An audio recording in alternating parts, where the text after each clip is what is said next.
Hari ni kita makan sedap-sedap di Sarawak. Bos, mana bos? Top spot. Kat mana?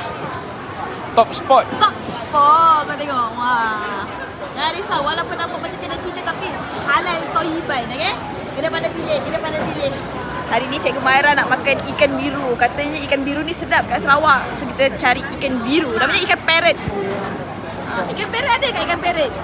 Ada Cina ni. Kita baru oh sini mana tu Oh lama ikan-ikan Ni dia. merah. Ikan Pirate of Caribbean. Pirate. Oh ini. Sedap bos. Mana tu makan? Sedap. Sedap. Sekejap. Penyapit. Penyepit.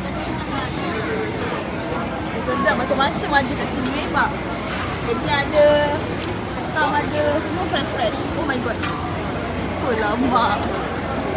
Kalau korang rasa nak cari tempat makan sedap kat Sarawak, korang boleh datang dekat Top Spot. Top spot.